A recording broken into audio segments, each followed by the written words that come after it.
स्मृति के छठे सर्ग में दूसरी कविता है। प्रसंग है कि भीष्म पितामह युद्ध में भीष्म पितामह बानों और अर्जुन उन्हें बानों की शैया पर लेटा देता है। सेनानायक आचार्य द्रोण होते हैं और युद्ध में फिर कर्ण तैसी गिरी का उदग्र भीष्म पितामह गिरते हैं। उस संदर्भ में है युद्ध में अर्जुन के द्वारा बानों से बिंध दिए जाते हैं।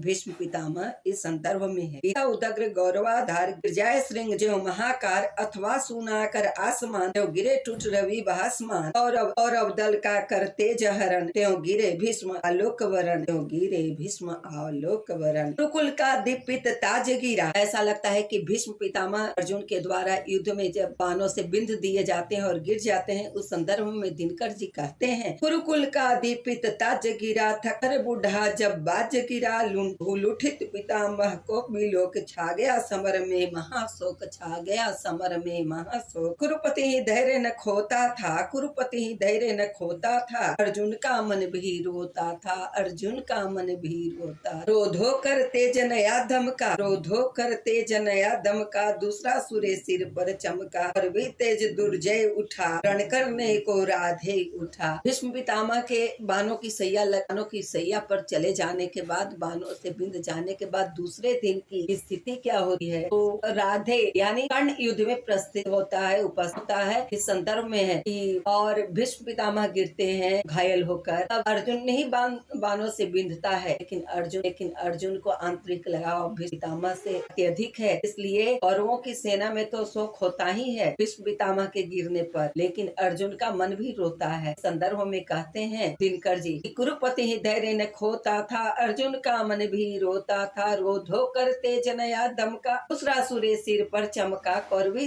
दुर्जय उठा रण करने को राधे उठा। और उसके बाद भीष्म के बाद युद्ध करने के लिए राधे यानी कर्ण आगे आते हैं। सबके रक्षक गुरु आचार्य हुए सेना नायक आचार्य हुए और उसके बाद सेना नायक द्रोणाचार्य। राधे किंतु जिनके कारण था अब तक किए मौन धारण राधे किंतु जिनके कारण था अब तक किए मौन धारण उनका शुभ आशीष पाने की अपना सधर्म निभाने को उनका शुभ आशीष पाने को अपना सधर्म निभाने को वह सरसैया की ओर चला पग पग हो विनय विभोर चला। और तब वह युद्ध में लड़ने के पहले भीष्म पितामह के पास जाते हैं जो बानों की सैया पर लेटे हुए हैं और तब उनसे आशीर्वाद लेने के लिए उनकी आज्ञा पाने के लिए जाते हैं। तो क्या परिस्थिति होती है, वहाँ का कैसा दृश्य होता है, उसका वर्णन करते हुए दिनकर जी कहते हैं कि राधे किंतु जिनके कारण राधे कर्ण भीष्म पितामह के कारण ही मौन धारण किया हुआ था, लेकिन जब भीष्म पितामह घायल हो जाते हैं बानों की शैया पर लेट जाते हैं, तब कर्ण आगे आता है और कर्ण भीष्म पितामह से आशीर्वाद लेने गया है। उस संबंध में कहते हैं दिनकर जी, तू भीष्म देव के चरण युगल बोला बानी राधे सरल तू भीष्म देव के चरण युगल बोला बानी राधे सरल तात आपका प्रोत्साहन है तात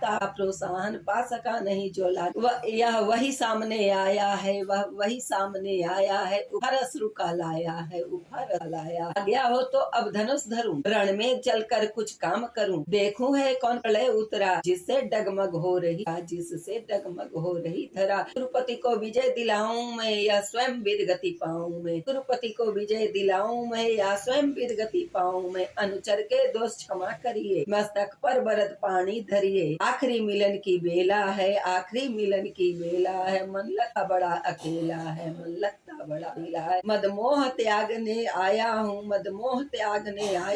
पद्धुली मांगने आया हूँ।